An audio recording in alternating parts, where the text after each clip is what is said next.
Sebentar ya.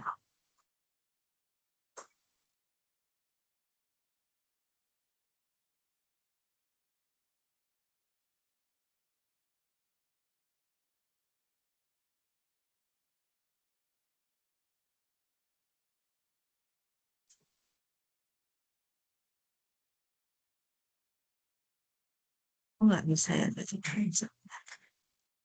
Sebentar, saya screenshot dulu yang hadir.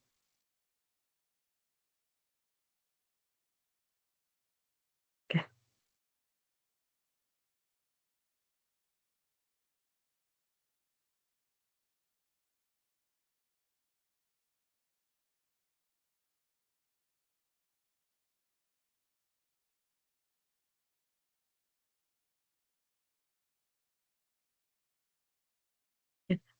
Sudah terlihat untuk materi PowerPoint-nya? Sudah, Ibu. Sudah terlihat. Oke, Sudah, Bu. mulai ya. Assalamualaikum warahmatullahi wabarakatuh. Waalaikumsalam warahmatullahi Waalaikumsalam wabarakatuh. warahmatullahi wabarakatuh. Selamat malam dan salam sejahtera untuk kita semuanya. Saya ucapkan selamat datang ya kepada teman-teman mahasiswa Universitas Terbuka ya untuk mata kuliah Algoritma dan Pemrograman dengan kode STSI 4102301 ya. Ini adalah kali pertama kita ya untuk bertemu secara tatap maya melalui Microsoft Teams ya. Dan harapan saya dengan pertemuan perdana kita ini, jadi teman-teman lebih semangat lagi ya dan juga bisa kita saling mengenal ya. Jadi selama ini teman-teman hanya tahu mungkin di video perkenalan saya ya di sesi pertama, kemudian saya selalu mencantumkan nama saya gitu ya ketika saya memberikan informasi, kemudian ketika saya menjawab diskusi dan lain sebagainya gitu ya. Nah, nanti juga saya akan ini ya berbincang-bincang kepada teman-teman ya yang hadir pada malam hari ini ya. Kita bincang-bincang santai tapi nanti setelah materi ya. Nah, untuk bisa teman-teman mengenal saya ya, teman-teman sudah paham ya nama saya Wika Purbasari. Jadi teman-teman bisa manggil saya Ibu Wika gitu ya. Nah, titel di belakang nama saya itu adalah MKOM ya, Magister Komputer ya. Dan saya mendapatkan titel tersebut itu ketika saya selesai menempuh kuliah S2 di Universitas Dianuswantoro Semarang. Nah, sebelum-sebelumnya saya itu sebenarnya asli dari Tangerang ya. Saya sekolah di Yayasan Islam Al Ayaniyah Tangerang, kemudian saya pindah ke Jawa Tengah ya, dan saya bersekolah di SMP Negeri 1 Purbalingga dan SMA Negeri 1 Purbalingga. Nah, Purbalingga itu kota kecil yang ada di Jawa Tengah. Mungkin kalau teman-teman mau searching ya, kota ini tuh terkenal dengan makanan khasnya yaitu mendoan ya. Coba nanti searching atau mungkin di tempat kalian itu mungkin ada orang Jawa Tengah ya atau Purbalingga yang berjualan di sana gitu ya. Kemudian saya kuliah S1 mengambil jurusan Teknik Informatika ya di STIMIK Widya Utama ya. Kemudian saya juga melanjutkan dengan jurusan yang sama, Teknik Informatika, dan mengambil program Pascasarjana yaitu S2 di Universitas Dianuswantoro Semarang. Kemudian teman-teman juga perlu tahu ya, sebenarnya kegiatan saya itu selain menjadi tutor online itu apa gitu ya. Jadi saya itu adalah dosen dari STIMIK Widya Utama. Jadi saya dulu kuliah S1 di STIMIK Widya Utama, kemudian saya diminta untuk menjadi dosen STIMIK Widya Utama. Gitu ya. Jadi dari STIMIK Widya Utama kembali ke STIMIK Widya Utama ya. Saya jadi dosen itu di tahun 2010 sampai dengan saat ini ya. Kemudian selain menjadi dosen di sana selama ini ya karir saya di kampus itu saya pernah menjabat sebagai ketua program studi D3 ya, baik itu D3 Teknik Informatika atau Komputerisasi Akuntansi ya, itu cuma setahun 2014 sampai 2015 karena saya harus menempati posisi yang lebih tinggi lagi jadi Kaprodi juga, tapi di jurusan S1 Teknik Informatika dan S1 Sistem Informasi ya. Dan itu cuma setahun karena saya harus menjadi wakil ketua bidang akademik dan kemahasiswaan ya, wakil rektor gitu ya. Pada tahun 2018 sampai 2024. Nah, itu cukup lama sekali, itu sekitar kurang lebih 6 sampai 7 tahun itu ya saya menjabat sebagai akademik dan kemahasiswaan. Jadi saya borong semua tuh ya, akademik iya dan kemahasiswaan iya. Nah, kemudian di tahun 2024 akhir Desember sebenarnya saya sudah rehat istirahat gitu ya. Hanya menjadi dosen biasa, tapi em, lagi-lagi yayasan itu mempercayai saya dan memberikan saya amanah untuk menjadi wakil ketua bidang kemahasiswaan. Jadi akademiknya udah enggak, tapi kemahasiswaannya ini eh, saya yang ngurusi gitu. Jadi cuman satu bidang saja kemahasiswaan. Nah, itu kemarin pada tanggal 24 April 2026 sampai dengan sekarang. Ya, jadi saya di sana itu selain saya mengajar, saya juga mengurusi semua ormawa, organisasi kemahasiswaan yang ada di kampus ya. Ada BEM, DPM dan lain sebagainya. Jadi proker-proker mereka, kemudian kegiatan-kegiatan mereka itu saya yang mengawal seperti itu. Dan di tahun 2022 sampai dengan 2024, saya juga pernah ya membantu pemerintah Indonesia untuk menjadi koordinator kampus mengajar ya. Dan alhamdulillah ya di tahun 2025 bulan April sampai dengan sekarang ini Mei 2026 saya masih dipercaya universitas terbuka gitu ya untuk menjadi tutor online khususnya di mata kuliah algoritma dan pemrograman. Jadi pertama kali saya menjadi tutor, saya diamanai untuk ini ya di mata kuliah algoritma dan pemrograman dan sampai dengan ini hari ini juga masih di mata kuliah yang sama ya. Cuma saya diberi beberapa kelas gitu ya untuk menjadi tutor di UT gitu. Dan semoga ke depannya saya juga bisa ini ya membantu UT untuk menjadi tutor juga sampai ke depannya. Nah, Amin. ya, nah ini adalah home base saya. Jadi apa benar Bu Wika dosen STEMIK Widya Utama? Teman-teman bisa searching ya. Jadi saya ada di home base S1 Teknik Informatika di kampus STEMIK Widya Utama di sini ya. Di sini ada datanya ya. Kemudian selain menjadi dosen dan saya aktif ya di dalam kegiatan-kegiatan kemahasiswaan gitu ya. Tadi serangkaian yang sudah saya ceritakan, saya juga ini ya melakukan penelitian dan pengabdian karena itu tugas wajib seorang dosen ya. Dan juga sudah membuat buku gitu ya. Dan bukunya itu juga ya berhubungan sama mata kuliah saya gitu ya. Karena di kampus saat ini saya juga mengajar di mata kuliah algoritma dan pemrograman juga ya. Nah, buku yang pertama kali saya buat ini nih ya, buku algoritma pemrograman. Ya, ini tahun 2024.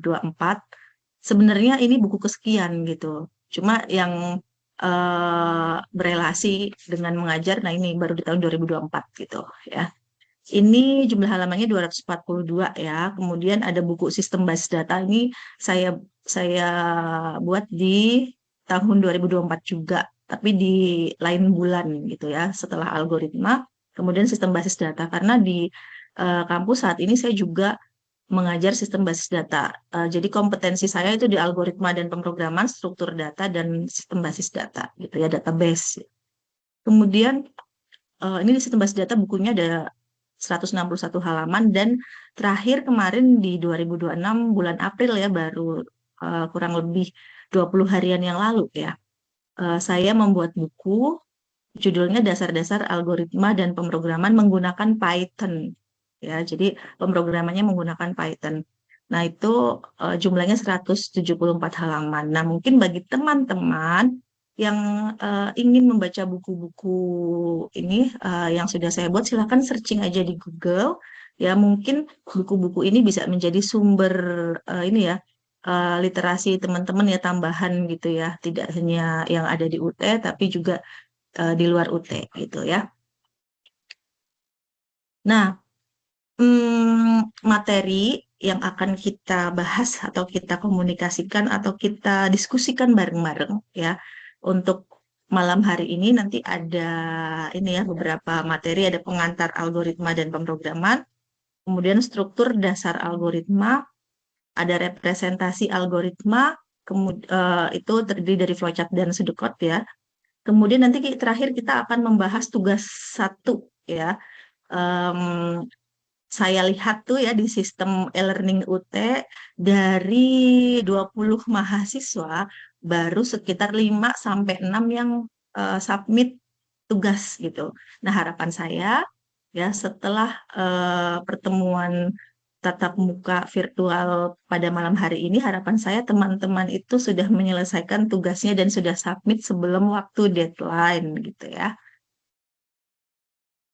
Oke, eh, materi ya yang saya ambil ya, yang akan saya sampaikan itu pada malam hari ini saya ambil dari materi inisiasi ya yang ada di web e-learning dan mungkin teman-teman sudah sempat mendownload dan membaca ya. Nah, ini kita mulai aja ya. Nanti ngobrol-ngobrol santainya pas terakhir-terakhir aja biar itu dulu ya, biar enak dulu ya. Di sini saya akan memberikan materi terkait pengantar algoritma dan pemrograman komputer ya. Nah, teman-teman kan mengikuti mata kuliah algoritma dan pemrograman. Nah, di situ teman-teman wajib punya keingintahuan yang besar. Sebenarnya algoritma itu apa gitu. Mata kuliah ini nih rasanya seperti apa gitu ya. Bentuknya kayak apa gitu ya. Jadi eh, ada rasa keinginan tahuan untuk itu gitu. Kenapa saya harus belajar algoritma? Nah, algoritma itu sendiri itu merupakan upaya ya, upaya dengan urutan operasi yang disusun secara logis dan sistematis ya, di mana untuk menyelesaikan suatu permasalahan dalam menghasilkan output tertentu, yaitu algoritma. Jadi tahapan-tahapan yang kita susun, tapi nyusunnya nggak asal-asalan. Nyusunnya secara logis dan sistematis, di mana tujuan dari menyusun tahapan tersebut yaitu untuk memecahkan suatu permasalahan ya dan menghasilkan output yang diinginkan. Nah, ini contoh ya, contohnya misal nih di kehidupan sehari-hari ini ya. Misal nih, misal teman-teman diminta pergi ke Bogor gitu. Nah, ketika diminta pergi ke Bogor, apa sih yang teman-teman pikirkan, yang kalian pikirkan ya di kepala kalian tuh apa gitu. Nah, tentunya eh, yang kita pikirkan adalah ya tentunya yang pertama itu menentukan saya ke Bogor itu mau naik apa gitu. Jadi menentukan alat transportasinya dulu nih ya untuk bisa sampai ke Bogor tuh mau naik apa. Di kepala pasti pikirnya seperti itu ya. Yang difikirkan seperti itu. Apakah naik kereta api, apakah naik taksi, apakah naik angkot, apakah naik motor, apakah jalan kaki gitu. Ya, apakah naik delman atau apa gitu. Nah, setelah memikirkan saya mau naik apa, ya, misal ditentukan, oh besok saya mau naik kereta api, gitu ya, karena lebih nyaman naik kereta api, lebih cepat, gitu ya, sudah ditentukan mau naik kendaraan apa, kemudian selanjutnya yang ada di pikiran kita itu adalah apa yang akan saya bawa sih, ya, untuk bisa bertahan di sana tuh apa yang saya bawa gitu ya, tujuannya mau ngapain di sana difikirkan dulu. Oh, yang saya bawa karena saya di sana mau 2 hari, jadi saya harus membawa pakaian misalnya. Kemudian karena tujuannya adalah kerja, maka dari itu saya harus membawa dokumen-dokumen apa yang dibutuhkan gitu ya. Jadi di pikiran pasti terlintas seperti itu, tersusun seperti itu ya. Nah, kemudian setelah semuanya difikirkan, kemudian pergi ke tempat keberangkatan. Nah, difikirkan lagi. Nah, ketika sampai di sana tujuan saya tuh mau kemana kemana dulu ya? Mau ke hotel kah gitu? Ataukah mau langsung ke tempat bisnis kah? Tujuan tempat kerja gitu? Ataukah saya mau wisata dulu nih? Kebetulan kan di Bogor ada Taman Safari gitu, misal ya. Nah, sudah ditentukan di titik tujuannya. Ketika saya sampai di Bogor, em, saya mau ke hotel dulu ya. Saya mau naruh pakaian dulu, kemudian saya akan menemui orang untuk berbisnis, ya, untuk menandatangani dokumen dan lain sebagainya.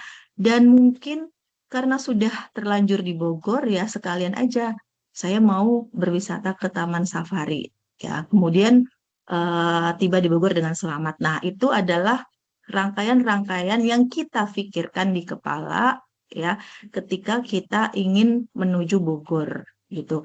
Nah, rangkaian-rangkaian tadi yang difikirkan atau tahapan tadi yang difikirkan itu disebut dengan algoritma, gitu. Jadi Algoritma.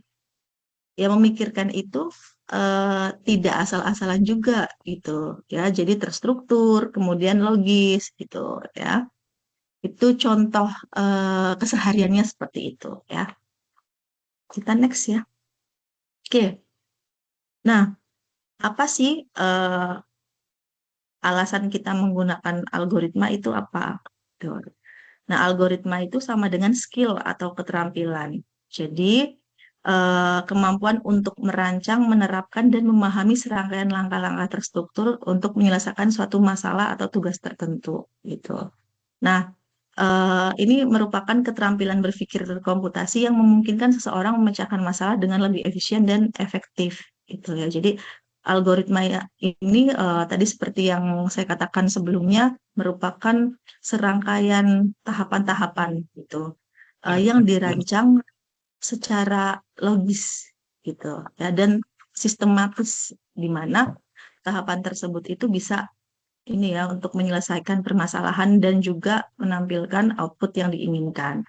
Nah, untuk bisa membuat tahapan tersebut, ya, tentunya itu ini ya bergantung pada skill atau kemampuan orang tersebut, gitu ya.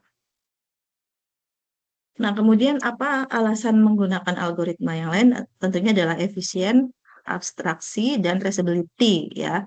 Jadi, untuk efisiensi, algoritma ini membantu membuat program berjalan lebih cepat. Ya, kenapa lebih cepat? Karena eh, itu ya, karena disusun secara terstruktur dan sistematis, gitu. Ya, sehingga mempertimbangkan efisiensi waktu dalam eksekusi program dengan langkah-langkah yang terstruktur, sistematis, ya. Jadi ini ya, jadi eksekusi program itu bisa lebih cepat dan tentunya tidak debug, gitu ya. Meminimalisir terjadinya kesalahan atau error. Nah, karena itu bisa ini ya, bisa efisiensi dalam segi waktu seperti itu. Kemudian abstraksi, jadi kelebihan dari algoritma juga mampu memperlihatkan sebuah permasalahan yang tingkat kerumitannya besar itu bisa diuraikan menjadi mudah, ya, dan sederhana, ya, karena diurai berdasarkan langkah-langkah, gitu ya. Jadi ketika diurai itu kita bisa tahu, oh ini masalahnya seperti ini, ya, kemudian diurai menjadi masalah yang lebih kecil lagi. Kemudian reusability, algoritma itu bukan metode, ya, dan bukan program yang bersandar pada bahasa pemrograman. Jadi algoritma itu sebuah metode, ya, dan tapi bukan sebuah program atau bukan sebuah bahasa pemrograman, tidak bersandar pada bahasa pemrograman, nggak ada kaitannya sama bahasa pemrograman. Nah, jadi algoritma itu adalah metode atau langkah, ya, langkah yang dibuat oleh manusia, gitu ya, dengan logik dan sistematis. Nah, nanti setelah langkah-langkah itu jadi, ya, tahapan itu jadi, baru ditransformasikan ke dalam program. Nah, ketika membuat program baru berkaitan dengan bahasa pemrograman, gitu ya. Dan bahasa pemrograman pun tidak hanya satu, ya, ada banyak, gitu. Nah, sekarang tadi kita sudah ngomongin program dan bahasa pemrograman. Nah, apa itu program? Apa itu bahasa pemrograman? Nah, di sini teman-teman perlu pahami, ya. Jadi tahu bedanya, gitu. Dan jadi tahu algoritma juga bukan bahasa pemrograman, gitu ya. Jadi program itu merupakan satu set instruksi yang berkode, ya, atau coding, gitu ya, di mana kode tersebut itu bisa dimengerti oleh komputer, ya, yang digunakan untuk memecahkan masalah, ya, atau menghasilkan hasil yang diinginkan. Ya, jadi program itu isinya itu adalah kode-kode atau coding-coding, gitu ya. Dan coding-codingnya itu tergantung ya, codingnya bisa bahasa pemrograman baik itu Java, bisa C++, Python gitu ya. Dan disusun oleh seorang programmer untuk memecahkan suatu permasalahan. Nah, program itu dibagi dua. Ada sistem operasi dan ada program aplikasi nih, ya. Nah, sistem operasi teman-teman sudah paham ya, dan sudah pernah mungkin menginstal gitu.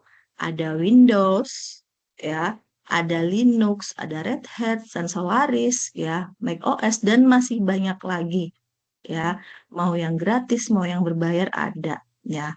Ini sistem operasi. Apa itu sistem operasi? Nah, ini juga harus teman-teman ketahui gitu. Sistem operasi apa coba? Software untuk menjembatani ya, atau menjadi perantara komunikasi antara si user dengan hardware atau komputer. Ya, kalau nggak ada sistem operasi, maka bagaimana user itu bisa mengoperasikan perangkat kerasnya, mengoperasikan laptop atau komputernya? Tuh, tentunya nggak bisa gitu. Jadi harus terinstall sistem operasi terlebih dahulu, baru bisa diinstal program aplikasi yang lainnya. Nah, ya ini yang selanjutnya adalah program aplikasi. Nah, contoh dari program aplikasi ini juga teman-teman sudah pernah gunakan, ada Microsoft Word, ya Microsoft PowerPoint, Windows Media Player, kemudian Google dan lain sebagainya. Ya, ada banyak. Nah, tentunya program aplikasi ini bisa diinstal di ini laptop atau komputer teman-teman ya setelah sistem operasi terinstall terlebih dahulu. Ya, tuh. Jadi ada dua. Kemudian ke bahasa pemrograman ya. Kalau tadi program, sekarang bahasa pemrograman. Nah, bahasa pemrograman ini merupakan bahasa yang formal, terdiri dari satu set instruksi ya yang ditujukan untuk komputer ya, sehingga komputer itu bisa paham, bisa mengeksekusi dan akhirnya bisa menghasilkan keluaran. Itu bahasa pemrograman. Ya, bahasa pemrograman tuh ada banyak. Tadi sudah saya sampaikan, ada Python, Java, C++, PHP, dan lain sebagainya. Ya.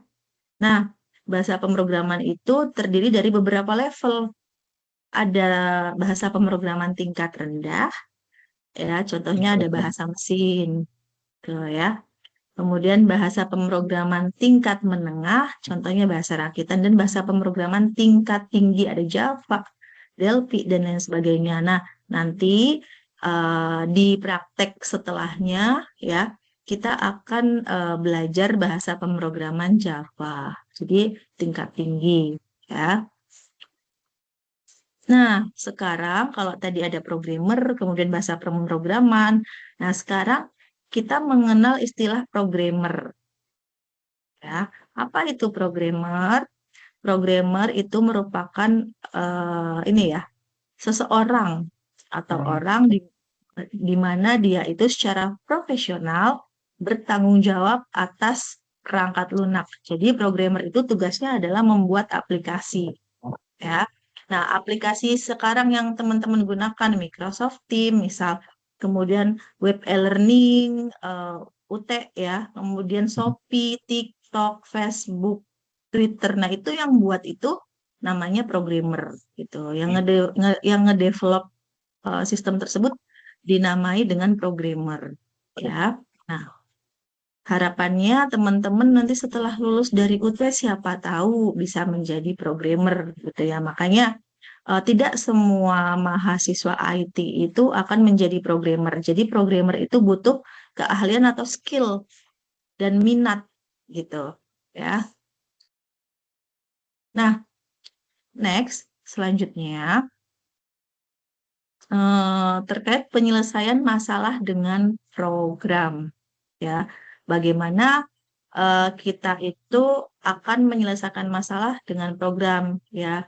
Caranya itu bagaimana? Yang pertama menganalisa masalah ya. Jadi menganalisa masalah dan ini ya dan output apa yang diinginkan seperti itu. Ya, kemudian setelah tahu masalahnya, kemudian output yang diinginkan itu seperti apa, maka selanjutnya adalah membuat algoritmanya gitu ya. Jadi itu tahapan yang harus teman-teman lalui ya ketika ingin menyelesaikan masalah dengan program. Jadi dianalisa dulu nih, kira-kira masalahnya apa ya?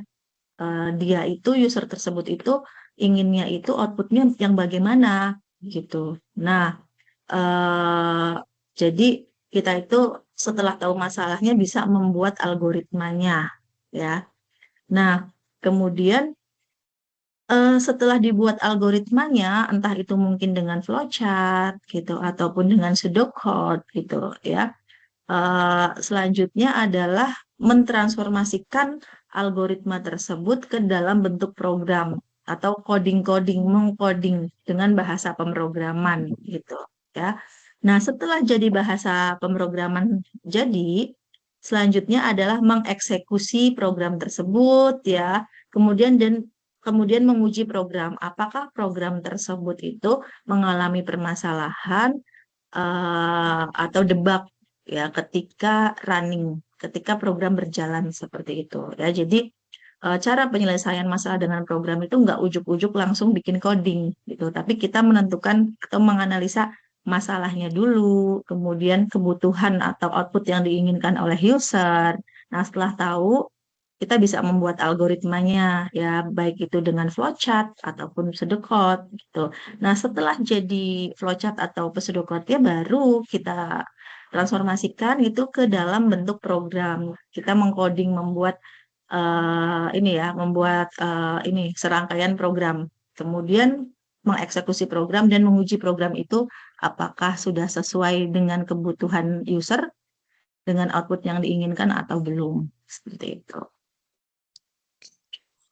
Nah, itu ya pengenalan algoritma ya. Yang selanjutnya adalah struktur dasar algoritma yang baru join itu ya. Selamat datang dan silakan untuk mengikuti terlebih dahulu ya. Nanti kita di sesi terakhir kita akan bincang-bincang santai. Kemudian struktur dasar algoritma. Nah, struktur dasar algoritma itu ada beberapa gitu. Ya, yang pertama sequential. Namanya juga sequential, berarti itu urut ya. Jadi instruksi dalam algoritma sequential itu dikerjakan secara urut ya, dan tidak boleh melompati langkah yang ini ya, langkah yang di depannya. Jadi harus urut. Ya, contohnya itu kalau terdapat 20 langkah, maka dari satu, dua, pokoknya urut sampai dengan 20 gitu. Nggak boleh dari satu, terus ke 5, ya, terus balik lagi ke 2, ke 19 tuh nggak boleh. Ya, jadi harus urut. Itu algoritma sequential itu seperti itu ya. Nah, ini contohnya nih, contohnya sudah ditampilkan dalam bentuk flowchart dan pseudocode ya. Bagaimana cara untuk ini untuk algoritma sequential. Nah, ini contohnya yang di samping ini yang ada simbol-simbolnya ini namanya algoritma flowchart ya. Flowchart. Tapi ya, kalau yang di sebelah kanan ini pseudocode ya. Jadi kita ini ya kita pahami di mana sih urutan atau sequentialnya. Nah, nih start ya. Jadi kiri sama kanan tuh sebenarnya sama, cuman yang kiri itu dibuat dalam bentuk flowchart, yang kanan pseudocode ya. Start ya, dimulai. Kemudian di mana A ya, A ini ya, A nih, ini diberi nilai inputan 529. Kemudian B ya dikasih nilai 256, read B ya. Kemudian di sini diminta calculate sum as A plus B ya, hitung A plus B, jumlahkan ya. Berarti yang dijumlahkan adalah A dan B, 529 ditambah 256. Kemudian cetak sum ya. Jadi sum itu jumlahnya 785. Nah, ini dijalankan berurut ya.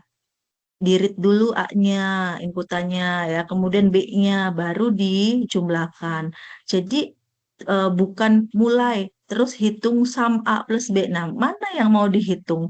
Ya, mana yang mau dihitung? Dia bingung nih. A-nya mana? Saya nggak tahu, nggak ada inputan angka. B-nya mana? Jadi mana yang harus saya jumlahkan? Kalau kalau acak kan akan seperti itu, ya. Komputer tuh bingung membaca. Tapi kalau urut dia paham, oh ternyata A 529, B 256. Kemudian minta dijumlahkan. Nah, ketahuan nih A-nya 529, B-nya 256 gitu ya. Jadi sequential tuh harus urut ya, tidak boleh tidak. Kemudian, nah selain itu ada algoritma seleksi ya. Seleksi ini digunakan apabila menemukan atau memiliki kasus dua atau lebih alternatif dalam penyelesaian keputusan. Nah, ini contohnya nih ya, contoh dalam flowchart dan pseudocode. Biar teman-teman tahu dulu bentuk flowchart, pseudocode, jadi ditanamkan dulu nih. Di sini ada mulai, kemudian read usia ya atau input usia. Nah, jika usia lebih dari 17, maka jika iya, nih ya simbolnya kan kalau ini simbol input, ini simbolnya ini ada decision gitu ya. Jika iya ada pilihan ya. Apakah benar dia usianya lebih dari 17? Jika iya, maka boleh menonton. Tetapi jika enggak, maka tidak boleh menonton gitu. Jadi harus salah satu gitu ya, decision pilihan selesai gitu ya. Jadi pilihan gitu. Itu adalah algoritma seleksi. Next ke algoritma perulangan. Nah, sebenarnya di dunia ini ada banyak hal ya yang kita lakukan secara berulang-ulang. Kayaknya dari pagi sampai malam itu berulang-ulang. Contoh, makan setiap hari gitu. Setiap hari kan kita makan dan biasanya sehari 3 kali, mungkin ada yang 4 kali, 5 kali gitu. Ya, kemudian menjemur pakaian juga kita tiap hari menjemur pakaian, mencuci pakaian gitu.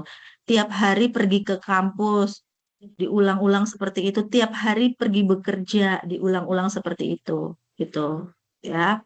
Nah, di sini dalam dunia algoritma banyak hal yang harus berulang untuk mencapai suatu tujuan. Nah, mungkin kita makan itu hanya hanya untuk sekedar kenyangkah ya tujuannya atau untuk bertahan hidup gitu ya. Ada orang yang makan hanya untuk sekedar kenyang aja gitu ya. Ada orang yang makan untuk bertahan hidup juga gitu. Tentunya kalau makan pasti bertahan hidup gitu ya. Kemudian em, selain itu ya kita bekerja ya setiap hari itu diulang-ulang ya. Senin, Selasa, Rabu. Tujuannya apa? Untuk mendapatkan pundi-pundi rupiah misal gitu ya. Itu algoritma dalam kehidupan sehari-hari ya. Nah, sekarang contoh perulangan di flowchart dan pseudocode ya. Teman-teman perhatikan ini ada gambar flowchart dan pseudocode juga ya. Gambar trapesium ini ya, ini untuk variabel dan inisiasi ya. Diperhatikan eh, di setiap algoritma itu pasti ada mulai dan selesai. Nah, perulangannya ada di mana? Diperhatikan ya nih. Di sini ya ada deklarasi variabel dan inisiasi. Variabel apa? Ada variabel A, di mana variabel A itu berisi angka 0. Kemudian B berisi angka 100 ya. Nah, kemudian di sini ada proses ya. A sama dengan A plus 1 ya. Berarti A-nya sama dengan, nah A ini isinya berapa? Isinya 0, berarti 0 plus 1. 0 plus 1 sama dengan 1, berarti nilai A sekarang adalah 1 ya. Kemudian ke bawah lihat nih decision-nya atau seleksi. A tadi 1 ya. Apakah A lebih dari B? B-nya berapa? 100. Apakah 1 lebih dari 100? Tentunya enggak. 1 itu kurang dari 100. Ya kan enggak kan? Berarti enggak atau Ya. tidak. Jika tidak, maka cetak A. A-nya 1 tadi. Maka tercetak outputnya 1. Ya. Ya. Kemudian lihat nih garis panahnya dia menuju ke sini lagi karena belum selesai. Ketika cetak 1 nggak ada tanda panah yang menuju ke selesai ini nggak ada gitu. Adanya tanda panah yang harus mengulang. Ini proses perulangan, next ya, for next di sini. Ya, yang diulang apa? Proses A sama dengan A plus 1. Nah, tadi A-nya nilainya 1. Ya, berarti A sama dengan 1 plus 1. Jadi sekarang nilainya 2. Ya, kalian perhatikan perulangannya. Nah, kemudian lihat, ini dibandingkan nih di seleksi ya. Apakah 2 lebih besar dari 100? Tentu tidak. Ya, karena dia lebih kecil. Kalau tidak, berarti cetak A lagi. Berarti A-nya nilainya 2 sekarang. Ya. Nah, karena tidak ada panah ke sini, karena masih kurang dari 100, maka dia mengulangi lagi gitu. Mengulangi sampai kapan sih? Kok capek banget nih mengulangi terus sampai ketemu A itu lebih besar dari B ya. Sampai ia baru prosesnya selesai. Kalau enggak udah muter-muter terus. Kapan di sini proses bisa selesai? Ketika A itu lebih dari 100. Nah, contohnya misal angka A 100. 100 tambah 1, 101. Kemudian A 101. Apakah 101 lebih besar dari 100? Jawabannya Iya. iya. Jika iya, baru ke selesai. Nah, itu adalah proses perulangan. Proses tadi sampai ketemunya lebih besar dari 100 itu merupakan proses perulangan. Dan di sini dia akan melakukan perulangan sebanyak 100 langkah. Tuh, ya. Itu yang dimaksud dengan perulangan. Next, kita ke representasi algoritma. Kemarin ada 2 dan teman-teman sudah bisa membuatkan di tugas 2 tuh ya. Yang pertama adalah flowchart ya. Apa itu flowchart? Flowchart tadi teman-teman juga sudah beberapa kali saya kasih contoh itu udah ada flowchart, udah jelas, udah paham ya.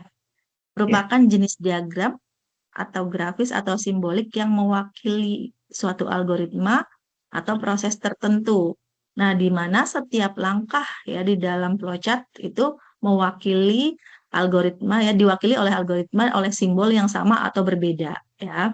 Contohnya ini simbol-simbol flowchart nih ya. Simbol kotak agak panjang tapi bukan persegi panjang ya, karena ada ini nih lekukan di sampingnya. Ini Iya. merupakan simbol terminator. Untuk mulai dan selesai tadi saya katakan bahwa algoritma itu harus dimulai dengan mulai dan diakhiri dengan selesai. Ya, harus ada itu ya.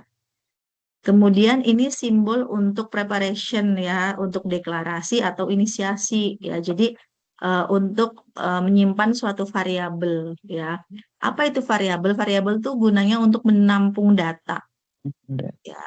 So, kemudian yang jajaran jenjang kayak gini ini namanya ini fungsinya untuk ini ya, masukan sama output, input dan output. Kemudian yang kotak kayak gini persegi panjang ya, ini untuk proses. Tuh. Nah, ini ada decision tadi ya. Keputusan ini ada connector, ini ada route, tanda panah, ini ada delay. Delay ketika menunggu proses. Nah, ini contohnya misalnya ya. Contoh misal di sini ada suatu permasalahan ya di mana kita diminta untuk mencari kecepatan dan percepatan ya. Jadi nanti outputnya adalah percepatan dan kecepatan. Nah, untuk bisa menyelesaikan itu, kita harus mengetahui dulu rumus dari kecepatan dan percepatan. Rumusnya apa sih? Nih ya. Rumus kecepatan adalah, ingat ya waktu eh, pelajaran apa ini ya, SMA lah ya. Nih. Rumus kecepatan adalah V. V itu kecepatan ya. A itu percepatan, S itu jarak, T itu waktu. Rumus kecepatan sama dengan S per T, jarak dibagi waktu. Sedangkan rumus percepatan adalah V per T. Nah, berarti untuk bisa menghitung percepatan, kita harus mengetahui kecepatannya dulu. Kalau kecepatan sudah dihitung, sudah diketahui, maka kita baru bisa ini ya menghitung percepatan gitu. Nah, bagaimana cara merepresentasikan atau menyajikan itu ya ke dalam flowchart? Lihat sebelah kanannya ini ya. Nah, di sini diawali dengan mulai dan diakhiri dengan selesai. langkahnya kita itu harus mendeklarasikan variabel terlebih dahulu dengan di mana di dalamnya itu ada simbol trapesium nih. Ya, dideklarasikan dulu. Apa yang dideklarasikan adalah variabel. Variabelnya V, A, S, dan T. Kemudian, kalau sudah dideklarasikan, kemudian diinput nilainya dengan ini nih, ya, simbolnya jajaran genjang. Yang diinput adalah nilai S dan nilai T. Ya, karena kita harus mencari S sama T dulu, sorry, harus mencari kecepatan dulu, ya. Jadi harus mengetahui nilai S sama nilai T-nya, gitu. Nah, setelah diinputkan nilai S dan T, baru bisa dihitung kecepatannya dengan simbolnya ini nih ya, persegi panjang, di mana rumusnya V sama dengan S per T. Jika sudah diketahui kecepatannya, maka hitung lagi percepatannya, di mana percepatannya itu sama dengan V per T. Ya, V-nya itu sudah diketahui di sini, tinggal dicantum aja V, kemudian T. T kan sudah diinputkan di sini di awal. Nah, setelah sudah ketemu semua nih, di sini sama di sini, sekarang tampilkan nilainya. Ya, nilai apa? Nilai kecepatan atau V dan nilai percepatan atau A, kemudian selesai. Tuh, ya, caranya. Cara bagaimana kita menyusun algoritma tapi menggunakan flowchart. Kemudian, nah kaidah atau pedoman dasar dalam membuat flowchart ya tidak boleh asal-asalan. Tadi sudah disampaikan ya simbol-simbolnya mana itu input, output, simbol deklarasi gitu dan lain sebagainya. Nah, em, ini ada sesuatu yang salah dan benar. Ya, teman-teman bisa perhatikan kedua gambar ini. Kenapa ini salah? Karena setelah mulai langsung variabel. Nah, harusnya dideklarasikan dulu, kemudian eh, input datanya, proses, dan selanjutnya di sini ya. Nah, alurnya juga harus rapi, ya seperti ini ya, terstruktur, dan tidak ambiguitas atau tidak memiliki makna yang ganda. Itu untuk flowchart, ya mudah lah ya, mudah. Kemudian representasi atau penyajian algoritma selanjutnya adalah dengan menggunakan pseudocode, ya. Nah, di sini penggunaan kata kalimat dalam pseudocode itu harus bisa dimengerti oleh seorang programmer. Ya, kemudian bahasanya apa? Boleh bahasa Inggris, tapi paham gitu. Jangan sampai bahasa Inggris kitanya nggak paham gitu ya. Mendingan bahasa Indonesia ya. Contohnya misal if, jika. Kalau bingung nggak usah pakai if deh. Kalau bingung bahasa Indonesia pakainya jika aja. Gitu ya. Ada con, ada hitung, ada tambahkan atau add ya, kalikan, cross dan kurangi means gitu ya. Ini untuk pseudocode. Nah, apa itu sebenarnya pseudocode? Ya, pseudocode itu merupakan deskripsi tingkat tinggi ya sangat dan singkat atau ringkas yang ditulis kemudian dibaca oleh manusia ya dan bukan dibaca oleh mesin. Nah, pseudocode itu sebagai kode bahasa Inggris atau bahasa apa saja yang bisa dimengerti atau digunakan oleh manusia. Jadi pseudocode itu dibuat ya untuk dibaca oleh programmer atau manusia, bukan untuk dibaca oleh mesin. Ya karena nggak ada kaitannya ya. Komputer nggak akan paham dengan kata-kata pseudocode gitu. Pahamnya dengan tulisan-tulisan bahasa pemrograman baru paham. Nah, pseudocode dengan bahasa pemrograman itu berbeda karena tujuannya juga beda gitu. Pseudocode itu ditujukan untuk manusia ya. Kemudian kalau bahasa pemrograman untuk mesin ya. Ini kaitannya dengan hal komunikasi. Kemudian bagaimana sih cara membuat struktur pseudocode ya? Nanti teman-teman bisa baca detailnya pada modul ya yang ada di webnya UT. Di situ ada perpustakaan digital. Nah, di situ ada mata kuliah algoritma. Kemudian bisa di-download di situ ya dipelajari lebih detail ya. Nah, di sini struktur pseudocode itu ada judul, deskripsi, dan implementasi. Contohnya ini, judul. Pseudocode mencari bilangan ganjil dari 1 sampai 10 ini judul. Ya, judulnya.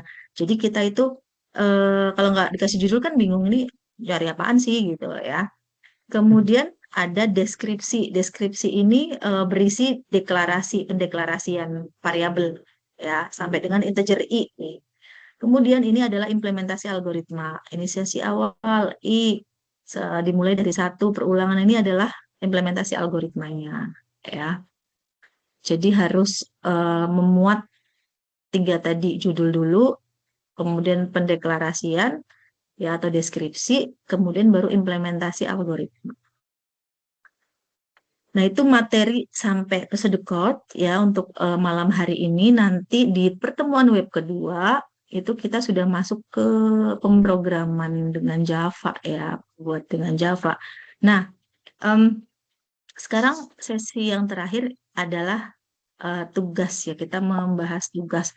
Nah, untuk tugas 1, saya lihat kemarin teman-teman bagus ya, dan sesuai dengan rubrik penilaian karena tutor itu dapat rubrik penilaian gitu ya. Misalnya nomor 1 itu dibahas secara detail, ada sumber literasi, ada 5 sumber literasi kayak gitu. Nah, kalau sudah memenuhi rubrik ya berarti dapatnya maksimal gitu ya. Nah, kemudian yang nomor dua tuh teman-teman sebenarnya bagus juga ya, paham gitu bagaimana cara membuat flowchart dengan baik, juga paham saya lihat ya. Cuman ada beberapa yang tidak menyertakan video gitu. Yang menyertakan video saya kasih nilai 100, tetapi yang tidak baru 85, dan akan saya berikan kesempatan untuk merevisi. Jadi kalau mau direvisi nggak apa-apa, nanti akan saya rubah juga nilainya menjadi 100, dari 85 menjadi 100 ya. Nah, kenapa sih pakai video? Karena kita itu kan pembelajarannya jarak jauh by e-learning ya. Nah, saya nggak tahu sekalian tuh sampai sejauh mana memahami mata kuliah ini gitu. Terus eh, jadi saya tuh taunya itu dari kalian itu membuat video, kemudian menerangkan pembuatan dari flowchart. Oh, berarti kalau sudah ada videonya dan saya lihat sendiri, nah itu berarti teman-teman sangat paham gitu. Maksudnya indikatornya jelas gitu ya. Kalau kayak gini, kalau nggak ada video, ya saya kurang begitu tahu ya, karena indikatornya nggak jelas. Nah, ini yang nomor 2. Kemarin tugasnya teman-teman diminta buat algoritma dalam bentuk flowchart dan pseudocode, di mana di situ tuh ada sebuah studi kasus ya, di mana suatu perusahaan itu memiliki 3 golongan gaji untuk karyawannya. Ada golongan A, B, dan C, di mana masing-masing golongan itu punya nilai nominal gaji sendiri-sendiri. Ya, A itu 5 juta, B 6,5 juta, C 9,5 juta.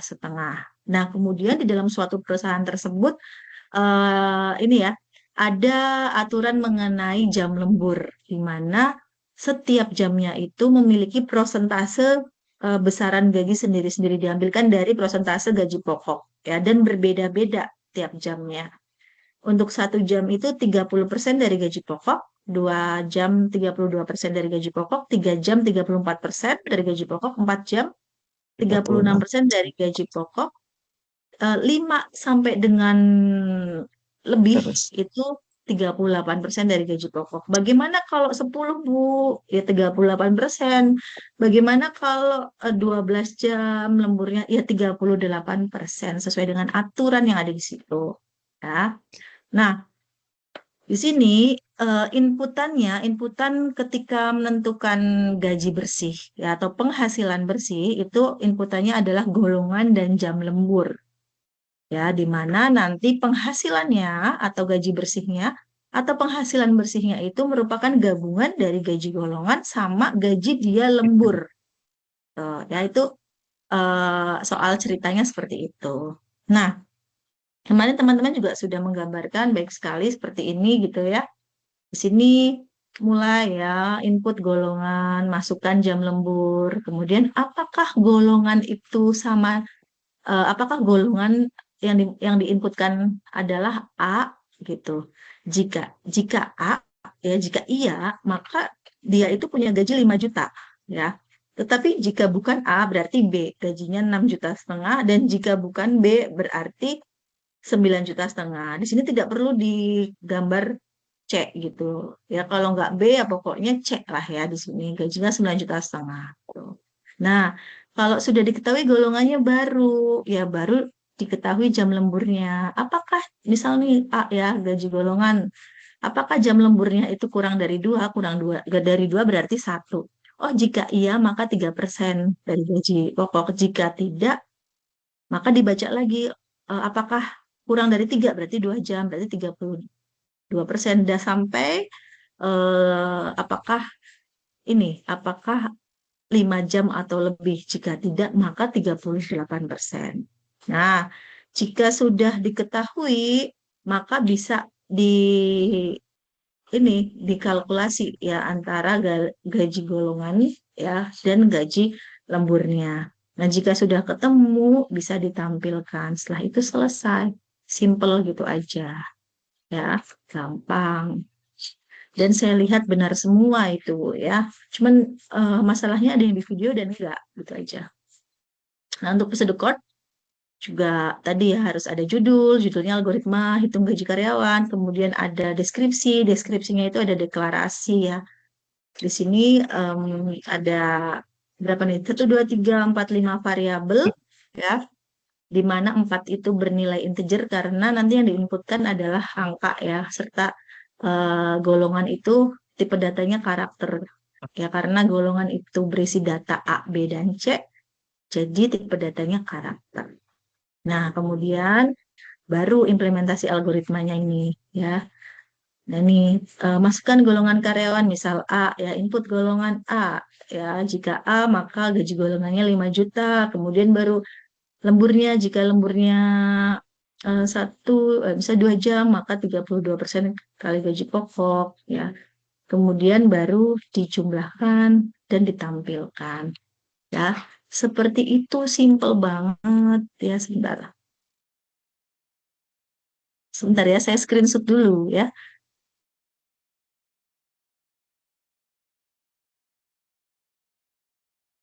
Jadi ketahuan yang hadir ini siapa saja.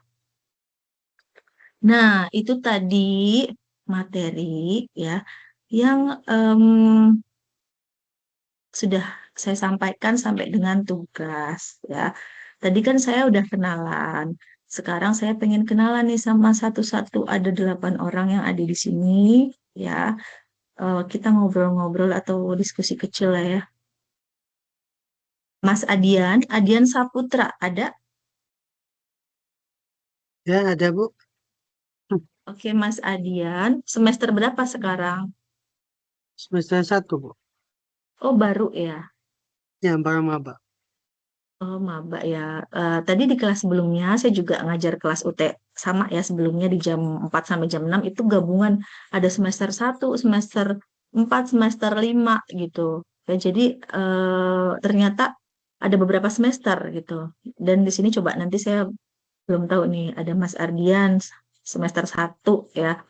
Berarti baru lulus kuliah atau bagaimana Mas? Atau sudah Udah lama? lama Bu.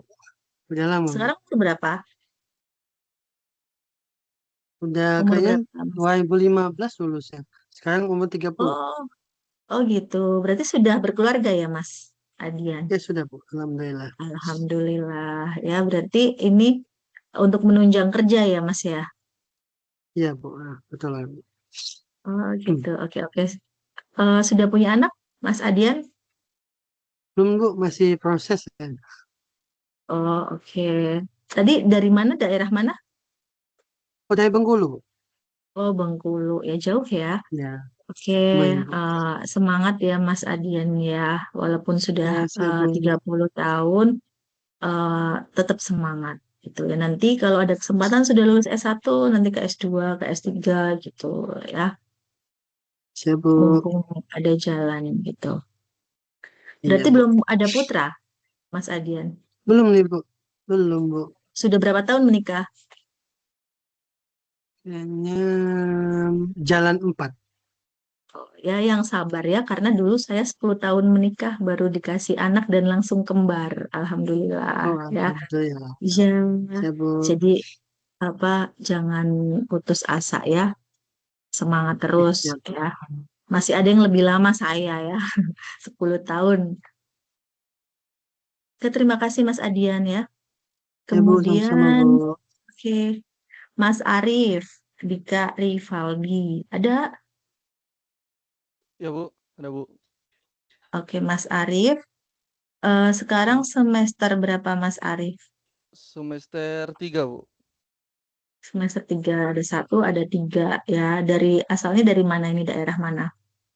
Asalnya dari Medan, cuman ini masuk ke UT Jakarta. Karena kerjanya di Oh, Jakarta sih. di Jakarta. Oh gitu. Oke, oke. Semester 3 ya. Iya. Usianya berapa Mas Arif? 29 Bu. Oh, 29. Masih muda-muda ya. Saya tuh dulu waktu pertama jadi dosen ya, saya Mm-mm. saya masih muda tuh, umur-umur kalau nggak salah umur 27 atau 25 gitu ya. Nah, saya ngajar, yang saya ajar mahasiswa saya itu mahasiswa umur 40, 50 gitu ya. Kalau sekarang saya udah tua, ngajarnya masih muda-muda ini ya, mahasiswanya masih muda-muda. Iya. Ini Mas Arif. Sudah berkeluarga belum Mas Arif? Sudah Bu. Ya syukur. Orang Eh, Jakarta atau Medan? Orang Medan. Oh Medan. Berarti Istrinya orang itu Medan. ya LDRan gitu. Iya, LDRan Bu. Oh ya, waktunya untuk LDR nanti kan endingnya enggak ya Mas ya. Oke, Iya, sukses ya buat Mas Arif ya. iya Bu, amin. Oke, Mas Billy, John Taniko, Hadir, ada? Bu. Oke, Mas Ada, Bu. Billy, asalnya dari mana? Dari Lampung, Bu. Oh, Lampung. Semester berapa Mas Billy? Semester 1, Bu. Oh, baru berarti ya. Usianya berapa ini Baru. kalau boleh tahu nih? Saya 27. Oh, 27, 27. Berarti sekarang sudah bekerja gitu ya. Bekerja sambil Ya, kuliah ya. Oke, apakah sudah benar, menikah, Bu. Mas Billy? Belum, Bu. Oh, Belum. belum. Oke, oke. Fokus kuliah dan kerja dulu ya, sambil Baik, Bu. menunggu menikah gitu ya. Oke, Amin. Baik, Bu. sukses buat Mas Billy ya. Semoga Ya, Bu. Terima kasih. kuliahnya cepat gitu ya. Ya, Sesuai Ibu dengan juga. waktunya, jangan molor. Gimana, Mas? Ya, Ibu juga semoga tetap sukses selalu. Amin, terima kasih. Oke, Hmm. selanjutnya Mbak Fadia Nur Afida. Kalau yang mau buka camp nggak apa-apa. Ya, saya dengan senang hati melihat wajah teman-teman. Jadi berasa lebih dekat gitu ya. Mbak Fadia ada. Ada Ibu. Oke, Mbak Fadia asalnya dari mana? Bogor, Ibu. Oh, Bogor. Tadi Iya, kan itu ya ilustrasinya ke Bogor ya. Kamu dari Bogor ya? iya Oke, oke. dari Bogor. Semester berapa Mbak Fadia? Baru semester 1, Ibu. Oh, baru ya. Nah, Iya, berarti usia berapa ini? Umur berapa? 21. Oh, masih muda ya. Sudah Iya, menikah atau belum? belum Ibu. Oh, belum menikah. Oke, berarti bekerja sambil kuliah ya Mbak Fadia ya. Iya, benar Ibu. Oke, sukses ya buat Mbak Fadia. Terima kasih. Amin. Terima kasih Ibu. Sama-sama. Mas Ivandi, ada Mas Oke, Ivandi. saya hadir Bu. Ya, Selamat malam. malam Mas Ivandi. Ini dari daerah mana Mas Ivandi? Saya dari Wonosobo, Ibu, Jawa Tengah. Oh, alah Wonosobo Mm-mm. deket. Ya, Purbalingga ke Purbalingga. Wonosobo itu Ya, cuman 2 jam nggak sat- sih? ya 1,5 jaman. 1,5 sampai 2 jam ya. Karena saya punya temen dosen. Nah, jangan-jangan Mas Ivandi tahu nih. Dia punya perusahaan namanya Dieng Cyber. Tahu nggak? Hmm, kurang paham, Ibu. Kurang paham nanti searching deh ya. Jadi Oh ya, boleh. dia punya perusahaan development system namanya Dieng Cyber dan cukup terkenal ya. Nah, dia kalau ke kampus itu dilaju dari Wonosobo ke Purwokerto tuh. Ya, cuman nggak tiap hari sih, paling seminggu 3 kali, seminggu 2 kali gitu ke Di bidang apa, kampusnya. Ibu? Apa itu, Bu? Apanya? Ini Perusahaannya? yang sponsor ya.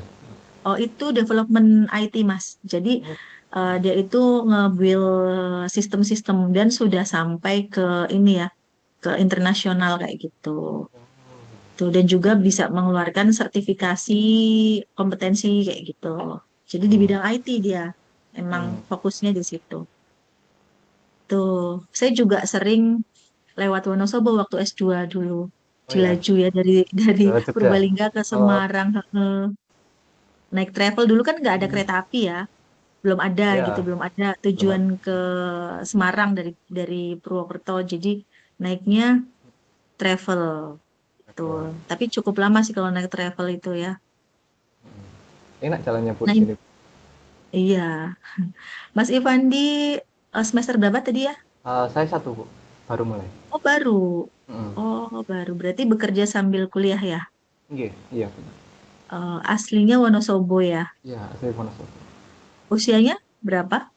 Saya 22. Oh, dua-dua. Oke, oke. Sudah menikah belum? Belum Ibu. Oh, belum. Ya, semoga cepat menikah, cepat lulus Ih, ya. amin. Dan sukses selalu. Oke, Iya, terima amin. kasih Ibu Mas juga semangat mengajarnya Andi. Ibu. Terima Oh kasih. iya, iya, harus semangat ya. Kalau dosennya nggak semangat, mahasiswanya nggak semangat juga ya. Terima kasih. Selanjutnya Mbak Mutiara. Mbak Mutiara Tari Fadilah ada? Ada suaranya, Bu? Oh, ada. Nah, ini ya, saya jadi bisa lihat wajahnya ini ya. Iya, Mbak Mutiara, ini dari mana asalnya Mbak Mut? Aku dari Bandung, Bu. Oh, Bandung. Ya, Semester berapa sekarang? sekarang semester 4. Berarti ada 1, 3, 4 ya. Di Ya, sini campuran gitu ya. Semester 4 sudah bekerja ya, bekerja sambil kuliah ya, berarti ya Mbak Mutiara ya. betul, Bu. Iya, usianya berapa Mbak Muti? Usianya baru 21. Oh, 21. Berarti belum menikah ya? Belum. Oke, oke. Ya, itu dulu ya kerja. Siapa tahu di sini nanti dapat jodoh ya di UT ya. Oke, terima kasih ya Mbak Mutiara ya. Sukses Iya, selalu. Ibu. Terima kasih. Oke, Mas Sodik. Selamat malam Ibu. Malam Mas Sodik. Ini Mas Sodik asalnya dari mana? Kebetulan saya asli Jawa Tengah Purbalingga Ibu. Oh, Purbalingga. Iya, tapi Loh, saya kok ikut sama? UPBJ Jakarta. Oh gitu. Loh, Iya, berarti sekarang kerja di di Jakarta. Jakarta. Betul. Purbalingganya mana? Aduh, ini satu satu ngapak Saya, ya, satu oh iya, ngapakus saya ini ya. saya Kecamatan Rembang Ibu. Oh, Rembang, Rembang atas ya, Mas ya. Deket Desa Makam bukan? Iya, dekat Ibu. Oh gitu. Terus Betul. sekarang merantau ke Jakarta. Iya, Nah, Desa Makam itu desa keluarga saya juga, tapi di Makam atas itu loh, Mas, yang ada Syekh Jambu Karangnya, tahu nggak? betul. Ya, kebetulan saya sekolah di situ Ibu SMK-nya. Oh gitu. Kalau kalau Iya. keluarga saya itu asli Makam atas itu semua, Mas. Oh, Jadi saya keturunan situ, tapi em, saya jarang ke sana gitu. oh, Tuh, iya. di Makam atasnya. Saya udah hampir 3 tahun Ibu di Jakarta. Kalau di Jakarta 3 tahun, Iya, berarti kita satu kampung ya. Cuman beda iya desa Ibu. aja ya, Mas ya. Oke, Betul. semester berapa? Kebetulan baru masuk Ibu semester 1. Oh, baru masuk. Nah, ini usianya berapa, Mas Sidik Sodik Purnomo Aji? Sekarang 22. 22 sudah menikah belum? Kebetulan belum Ibu. Oh, belum ya. Iya, Wah, ya. Berarti sekolah SMP SMK-nya di Makam ya. betul. Nah, kalau saya di kotanya tadi di SMP Negeri 1 Purbalingga sama SMA 1 Purbalingga. Tahu nggak? Tahu Ibu, tahu. Iya, tahu ya. Terus kuliah di Purwokerto S1-nya, kemudian S2-nya di Semarang gitu ya. Ah, Akhirnya bisa ketemu sama orang satu kampung ya. iya Ibu. Hmm. Oke, terima kasih Mas Sodik. Sukses ya di Terima kasih Jakarta Ibu. ya. Ya, Oke, amin. amin. Mbak Safira Arifin ini cewek apa cowok ya? Safira Arifin. Mbak atau Mas ya? Cewek Oh, cewek. Mohon maaf ya. Eh, ya Mbak Safira asalnya mana? dari Kupang NTT, Ibu. Oh, jauh banget ya Kupang NTT ya. Semester berapa sekarang? Semester 1, Ibu. Oh, semester 1. Ini berarti Iya. kuliah sambil kerja.